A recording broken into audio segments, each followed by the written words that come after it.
Welcome to Conversations. I'm Suresh Kochatan. We have with us today Nandini Singh, with whom we had spoken a couple of weeks earlier regarding the situation in UK, especially after the riots had broken down there and the situation was getting into a kind of a tumultuous mode. Things seem to have stabilized, at least on the surface, but there seems to be a lot of undercurrents that are working out there. We will try and understand from Nandini, who has settled down in UK from 2001 onwards and has seen the local politics upfront and personal. Namaste Nandini ji, and welcome to the studio at SA Media. And last time when we had spoken, the situation was very fluid. True. There were a lot of riots on the streets of United Kingdom in different cities, and one didn't know what really happening. The freedom of expression went out of the window. The so-called human rights guys were nowhere to be seen, and of course things are going out of control. But you, being a very focused person in terms of knowing what's happening in the UK, in spite of being in India right now, at least till the next week, would be able to throw a lot more light on what's happening in UK, particularly now that the Labour has been in seat for at least about a few weeks now. And so we will start our conversation by asking you this very obvious question. Has Labour delivered on its promises? Has it delivered on the change that it had promised during the election campaign? Namaste, and thank you so much, Suresh, for having me over. It's a pleasure to be in India and Bharat, and I have been in the UK from 2001. I have seen the changes, but what I am seeing now is actually quite worrying. If you look at you've promised change and you say we are going to go down on taxes and things like that, but in the last few weeks we've seen the riots on the streets of England. We've seen how many arrests have been made, but there is an underlying worry on the migrant crisis, which is going to be really going forward a big challenge for this government. They have said the smash the gangs and we'll be deporting people. The only deterrent we had, the Rwanda deterrent that we had, has been scrapped by the government. So when you have people coming in from Afghanistan, Iran, Syria, and maybe even places like North Korea, where will you send them? At least we had the option of sending them to Rwanda, but now you don't have an option, and then you're giving them welfare housing. So the indigenous whites who are there and who are needing social housing and other benefits are going to be asking these questions, that whom are you favoring and why are you favoring? There have been a lot of other developments as well. I will try to go briefly into them. So the unions that were on strike, especially let me mention the train drivers, they have been given a 14% pay hike, and this will be backdated to 2 years. So a train driver in the UK will be comfortably earning around £70,000. But you have people like in the teaching profession, in the nursing profession, they will also be questioning. Obviously they have been given a hike, but will strikes be a constant way of getting what these people want? But you have the unions whom I think they are caving in because of the Labour is considered quite close to the trade unions. So you have seen it in Bharat. If you look at situations in West Bengal and in Kerala with the trade, because of the trade unions, a lot of industries are actually not moving to places like that because of the worrying situations from the trade unions. So will Labour be constantly caving in? Having had said that, what is important is that you have millions of pensioners who have worked all their life. Labour has said that they will be actually the winter fuel payment. So come October, these pensioners will be making some very hard choices. So will it be like having less of the carers visit? Will it be having, let me have a cold sandwich instead of a hot meal? Or will they be working on how they will keep themselves warm? Will they be taking in extra blankets? So the Conservatives have called for an early motion for the Labour government to take back this policy. I hope that sense prevails and Labour understands that these people, the pensioners, also are actually not just being, they are not just being sidelined, they're actually being penalized, by doing this, and it's not looking good. This is a situation where Labour has to listen to not just the trade unions, but also to the pensioners who have a very, very valid point here. And I think it's also very, is this the vote, the way the vote bank plays out, because they say that, most of the pensioners primarily are not Labour voters. So is this something that is being done, because the pensioners are not primarily Labour supporters? I really don't know, but genuinely for every pensioner, this is a very worrying time. Come October, this will be a very, very challenging time for the pensioners. What is interesting is that Labour have had a lot of donors. So you have people who have been funding the Labour Party, giving them money so that they can run their campaigns and do all that. So there is one gentleman, Lord Wahid Ali, who I believe has given to the tune of £500,000. A lot of Labour donors and political affiliations have also been taken in positions in the civil services. When Labour was preaching that they need to keep this clean, it is so surprising that this gentleman was given a pass to number 10. He was allowed in number 10 in and out, but who gave him this pass? What are the kind of meetings he attended? Why was a Labour donor given a pass to the number 10? What actually has been happening, and who authorized this pass? So these are the questions that we need to know. That you have. So is it okay now that if anybody gives a money to the Labour Party, actually has a security pass to walk into number 10 Downing Street? And we will be needing answers on who gave them this pass and why was it authorized, and what meetings did he attend, and why, and is this now a start of a trend where it is okay for anybody who donates and has supported the Labour Party, like he, when the Deputy Prime Minister Angela Rayner went to New York, he made sure that she stayed in a flat, or including the things like for Starmer.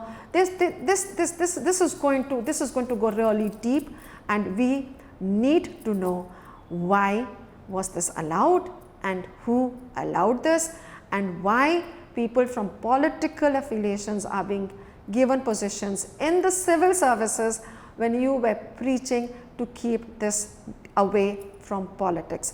Labour did not say that they are going to raise taxes, but believe me, taxes are going to come up. None of this was mentioned in the manifesto, but what we are seeing unfold in reality, the cronism, the pensioners issues, this is so difficult to accept that this is being actually done in the United Kingdom. Nandini, that's pretty worrying, when you look at it from a law and order perspective, that you think of kids on the streets now, how safe are they? Even the elderly, even the normal British citizens, we saw what happened in Germany and other places in Europe. But let's come to one more factor, which is basically the logic behind racism and decolonization. People talk of racism, at the same time in the breath they talk of decolonization. In some places in United Kingdom, I'm told Union Jack is not welcome, but Pakistani flag is welcome. I believe London was shut down for so that the Pakistanis could take out a march on their Independence Day. I mean, is it Britain or is it Pakistan? I mean, I fail to understand what's all of this racism and decolonization all about. Can you just explain to us? Thanks, Suresh. And this is not making sense at all. When you talk of racism, when we talk of racism, it's important to understand that UK is a diverse society. You have people from from different countries who have made UK their home. You've got people who moved from South Africa and from everywhere who made that home. And I have lived there since 2001. I have not really experienced racism, but if you look at Wales, Wales has made this effort to, to decolonize. So Wales has told, like, the library and the librarians need to not meet in buildings, which have an history with racism. So you have bricks, cement and all that, obviously, which goes back to hundreds of years, and there's so many buildings in the United Kingdom which go back to a lot of 100 years. So you're associating that with racism, which is how the Wales, I believe they're spending to the tune of around £130,000. So no buildings which have a past or are, in any way connected with the slave trade or racism will, is something that they will not be having the meetings on, is what is being proposed as far as my understanding. And you also have the teachers being told to challenge whiteness. Now this is going a bit too far, where, they are, obviously you will have the teachers being told, that, it's like, making, in my view, it's not making them superior, but making them feel that whiteness is a problem. There is a problem in being white. So what about the white kids, who are studying in the same school? How will they feel when, this is going to be a part of the going forward? It is important to understand that racism is wrong in any form whatsoever. But now you have the libraries, now you have the teachers. I think there will be a lot of parents who will not find this sensible, who will look at the option of homeschooling their kids. There have been issues wherein in Birmingham, I believe in 3 places, graffiti came up on whites go back, the whites should not live, it's basically mocking the whites there. There have been issues wherein I know in Norfolk, where in a village the British flag was considered divisive. There was a debate and discussion on that. If that is divisive, then on the Pakistani Independence Day, in the capital, streets were closed off for the Pakistanis to celebrate Pakistani Independence Day. Now these are areas where a lot of Asians live. You have not just the Pakistanis, you may have people from Bangladesh, you may have people from India, you may have people from Sri Lanka, you may have people from around that area. And I'm not 100% sure, but I believe there was a scuffle between the Afghans and the Pakistanis there. When this, luckily there was nothing serious. But if a situation like this escalates, then what and whom do you blame? I know in the past that the 117 million pounds is what has been given in the past for the to keep the Muslim community safe, to keep the mosque safe, to keep all this safe. But in keeping in view the recent incidents involving Bangladesh and the Hindus being the persecution of Hindus, the situation with the Jews, how many MPs have spoken for these people? Do we have anything from the Labour MPs coming out in full support of the Hindus, of the Jews and the others who are also affected? It will be interesting to see these discussions.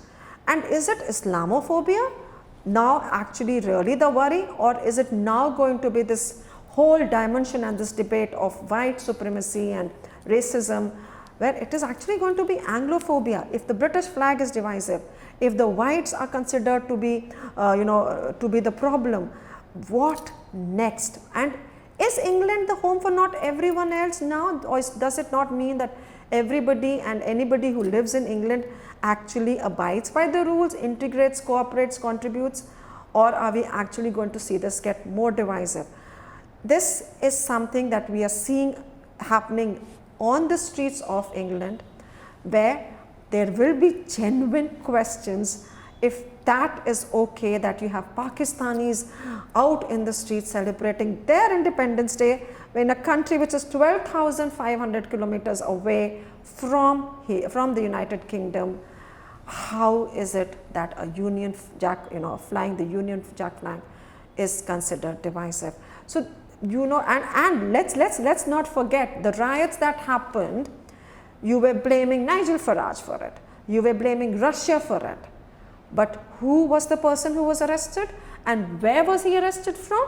Pakistan. So who is playing out here?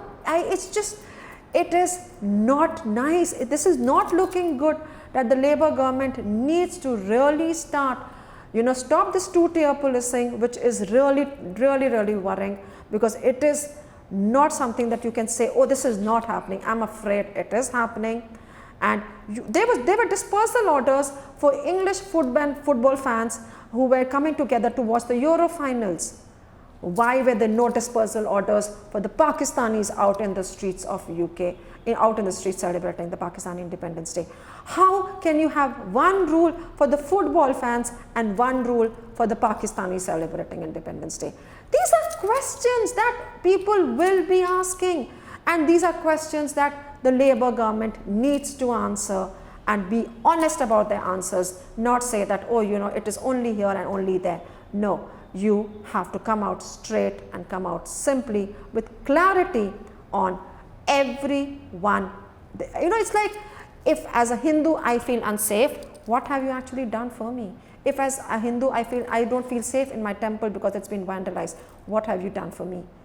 You have done for the Muslim community, good that you have done, but have you also stepped up for the others community, the Buddhists, the Jews, the Hindus, the Sikhs, even the Christians? The Church of England, this is the Church of England, I believe there was a discussion happening, was planning to drop the name church. Where is this heading to? I am confused. The only word I can say is confused and worried about the future. That's all that I can say now. I think it was said during the US election campaign that UK will be the next Islamic state with a nuclear bomb. I think that's coming right somewhere. But Nandini, there is also this concept called, right to switch off. I mean, for me, that's something like it has to do with the medical field, or does it have to do something with something else? What is this right to switch off all about? I mean, for us in India, can you just explain to us in a pure, simple English manner what it actually means? Suresh, if you come from Asia, you will be really confused as to what this means. Honestly, if you actually, like I grew up in India, and when I was reading about this, the right to switch off is basically making sure that the employees, this what they say is that the culture of presentism does not guarantee productivity, which may be true, and keeping in mind the employees also have a family and a work-life balance. So when they finish work, suppose they finish work at 5 o'clock, you as an employer or as the manager or whatever, you cannot send them an email or try to contact them out of office hours. So they have a procedure where they can go to the employment tribunal.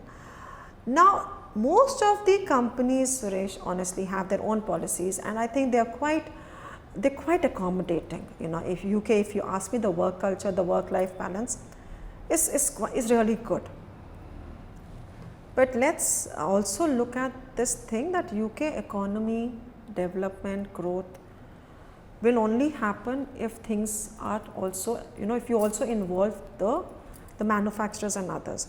Now, if there is a situation wherein, a issue happens which is out of office hours with a certain product which requires a specialist staff to come in, or if it's in the it could be it could be anything, then what? So there is a bit of a confusion. There is not much of clarity in this, and I hope sense prevails and that the business owners are consulted before any decision is made. But if we look at Asia versus the UK situation, what is also you need to acknowledge and accept is that there are almost 9.5 million people in the working age in the UK who are not working or who are not seeking employment.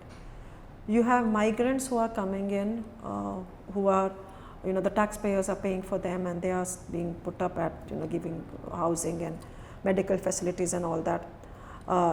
Will there be plans to make them work as well? But then you also have a genuine concern where they say, oh, you know, I picked up the phone and it was answered by somebody in Bangalore, it was answered by somebody in Delhi.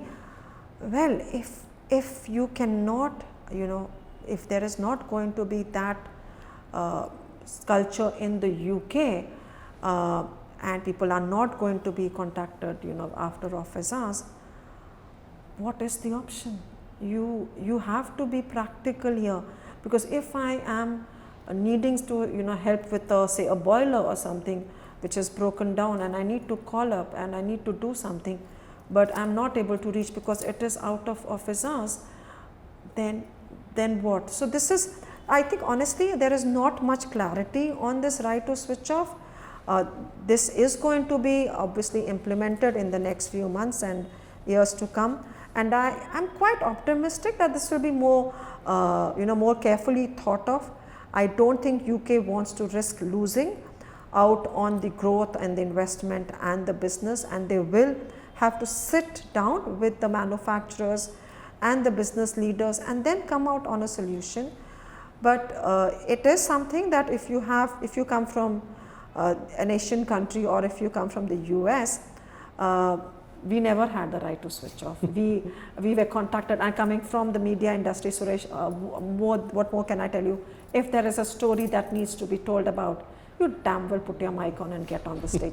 So, or you know, it could be even the healthcare industry. It could be any, you know, if somebody is genuinely stuck in traffic, there is a, you know, snowing situation happen. Somebody doesn't have, is not able to reach. Will the work stop? Will everybody just stop working? So this has to be carefully thought of, and a lot of people like me, I'm sure, you know, are in a, what is this right to switch off, and does it really work? Is it really going to be more productive? Well, if they say, you know, presentism, so there is this culture of working from home. If I look at India, come on, let's see this. I'm in India, everybody is back to work. Everybody is back to work. Offices, you've got people chatting to each other, going out for lunch, coming back. This is not really happening in the UK. The working from home is there to stay in the United Kingdom. So this is where the contrast is, and how productive will this be? Well, only time will tell. But thank you so much for asking that question. I think any company that, Nandini, who wants to set up a unit in United Kingdom will now think twice before investing there. Coming from an Asian culture, coming from an Indian culture, we know that we even take calls on Sundays and holidays, even at midnight sometimes when there's a crisis. Conference calls happen all the while, even if you're there off duty or on a holiday, even if you're taking a vacation. Actually, it's a bad one way, but then you can't complain that the Chinese are taking away your market because you know how they work, or the Japanese culture of working, or even the Indian way of working. I mean, there has to be a trade-off halfway through, but you can't be so sacrosanct saying that after 5 no calls. No, it doesn't work that way. You are in a world where competition is the game, and if you're not competitive in the business world, in the manufacturing sector, as it is, your costs are high in UK, so naturally you will be out of the market. Don't complain that the Chinese EVs are coming and swamping the European market. It will happen because that's how they work. State subsidies or not, whatever it is said and done. But I think the bigger question is also when we spoke about immigration and other issues and all that. We saw a recent stabbing incident in Germany, and which the Islamic State has claimed responsibility. Now, it is not that Germany is in isolation. There is France, there is United Kingdom, there are so many countries who are so-called liberals, who welcome immigrants with open arms. But then you have Poland and you have Hungary on the other side who said no to all this. Does the stabbing incident in Germany worry you as a mother? Okay, because principally, if you are in the UK, are you safe enough with all this immigration that is coming? You don't know who these people are who are coming in. They don't have the passports. They're just trapping in. I'm told by many of the UK politicians whom I've spoken to that some people are just being dumped in the United Kingdom or other European countries from jails elsewhere, so that they are emptying their jails and sending all the criminals out of their country so that they are crime free, but then the crime gets imported into United Kingdom and other European countries. What's your take on this this issue, because it's going to snowball into something big, is what my hunch is. Without a doubt, Suresh, without a doubt, I think it's not, you have to kind of accept this. Remember when we were growing up in India, we had these things under the bus, saying that please be careful, watch under your seat. And now you have situation where in Germany, Taylor Swift concert in Vienna, where you have, this is the Western world, this is the way the Western world lives. They are culturally different. They live differently. The communities come together to celebrate. Women wear Western outfits. So there is a problem because we have not taken in so many in the UK. So as I said, the only deterrent we had, Rwanda, that has been scrapped. Labour said smash the gangs. We have had so many boats that have come in. We have seen situations escalate in the UK. You had the Manchester bombing. You've had situations in London where we have had the terror incidents. It is not safe. And playing into this, that this was one incident, this was, this is not going to happen again. It is happening. It is happening, and it is happening in Germany. It has happened in the United Kingdom. What actually needs to be done is that you need to get, possibly in my view, I would say the military involved. If we don't do that, these migration crisis that we are heading for is not going to stop.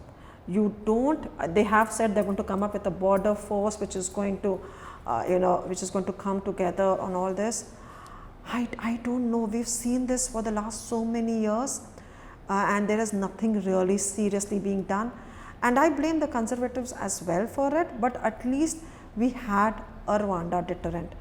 Right now there is nothing. We don't even know what is the plan. So where will you send? So if an incident happens, God forbid an incident happens, and the guy seems to have come from, say, Afghanistan, are you actually going to deport him to Afghanistan? How many do we have? What is the data we have? Or maybe he comes from Iran, he comes from, do we have a system in place where we are going to say, oh, hello, Iran, please can you take this person back because we want to deport him? Will Iran actually take him back? Will Iran listen to you? So these are not jokes. This is something that is so seriously worrying. For me as a mother, I am telling you, it's not just me. There will be so many of us after what has happened at the Taylor Swift concert in Vienna, which we know what happened. The problem is the Western culture, singing, dance, music, going out, celebrating, having a drink, going out in the pub. If you have a problem with all that, don't stay here. But please integrate, contribute, and live as a British when you have made this country your home. If you've come to Britain, please respect Britain, respect the flag, and abide by the rules and respect the culture and appreciate the people who live around you. If we cannot do that, looking at the situation in Germany and looking at the situations that we've had in the past in the United Kingdom, God, I don't know, only God can save us is what I can say, unless this something is not done soon to tackle this immigrants crisis. You are doing something for the legal migrants, but they are the ones who are coming and paying the taxes, like it's one of those things. But you've got so many of them, and you've got the gangs. The gangs are the ones who are making the money out of it. How many of these gang leaders have you arrested? How many of them have you actually put behind? Hold on a minute. If you arrest, you don't have a place in the prison to put them. So this is becoming a joke now. Seriously, you don't have prisons and places. You're arresting people, and if you have an incident like what happened in Germany, I'm sure the Met Police will be doing something to keep England safe. You have a strong, the policing system in the UK, and I'm sure they will be doing all they can to keep England safe. But the reality is there are so many other worrying issues which go around it, that if we don't do something sooner, we will be actually regretting it. And I hope sense prevails and we wake up and realize that this is so closer home now, this situation, and something is done really soon to tackle it. I hope they are listening, and I'm sure the UK government knows what they're doing. And I hope in the near future, when I see you, Suresh, in the next few months or sometime, I will be able to confidently tell you that there is something really being done to tackle this. And I am going back with that hope that this will be tackled. Thank you so much. Nandini, yeah, I hope the situation stabilizes. People come into the right senses. The UK government should realize that they have a problem in hand, and more important, they should acknowledge that there is a problem they are facing. Otherwise, it will be a game of being too late in this entire thing. Nandini Singh, it was wonderful speaking to you. And as you wing your way back to the United Kingdom, I'm sure we'll connect up on the social media and do more videos. And of course, we'll learn more from you for people in India to understand what's happening in UK, because for us, that's kind of slightly away from here and we don't know what really is happening out there. But you have been great in explaining the various things that are happening there, and more from a positive angle than from a negative angle, because there is a lot of negatives in the world anyway. People, when they complain about India, they complain a lot of things. But then when you realize the value of India when you go out of India, okay, be it the digital payment system, be it the cost of living, be it the people who are there to help you with the system of helping in your daily work, all these things matter a lot. And I'm sure over the last 2 months that you were in India, you did kind of understand how this all went through, and I'm sure you'll take back a lot of life's lessons with you. Thank you so much, Suresh. When you talk about social media, I was like, the Telegram CEO issue, and now I believe Nigel Farage has said that possibly Elon Musk is also under this thing now. So we really don't know which way the social media is going. But I take pride in my identity. We gave, Namaste was a way the people started greeting during the COVID time. Yoga, Ayurveda, there's so much, the Vasudev Kutumbakam, that we talk about, there's so much that Wonderful. India can give the world. But the only thing is that, we need to understand that the situation in the United Kingdom can also give lessons to India on how the demographic change and how the things that are changing around there can also be felt in some parts of India. And we need to learn and make sure. And if I can just conclude, this discussion on decolonization and racism, if England really wants to really address the issue, it is time they apologize to Bharat for the Jallianwala Bagh tragedy. We have not yet had a formal apology from the United Kingdom. That will actually go a long way, when you talk about these issues. And the other thing is, there is the Kohinoor still sitting there.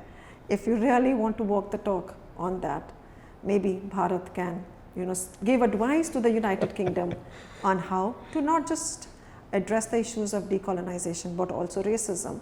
And we can start just by those discussions. So I hope, we can take this further. Actually, it's irony of sorts that you are sitting a few kilometers away from a church built by Queen Victoria herself, the Holy Trinity Church at Bolaram in Secunderabad, and also the house Winston Churchill. Sir Winston Churchill. Of course. Thank you for taking me there, Suresh. That was good.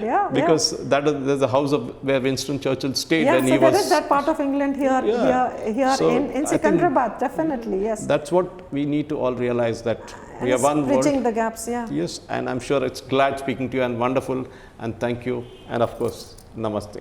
Namaste. Thank you so much. Jai Hind. Jai Hind. Ladies and gentlemen, that was Nandini Singh telling us about a whole host of things that are happening in the United Kingdom, and more importantly, why it's happening. That is important. For us in India, United Kingdom seems to be far away, and things out there, okay, it's happening kind of stuff. But now we know what it's all about. There is a world out there which we need to understand, and that's important for us. Thank you for watching. Jai Hind.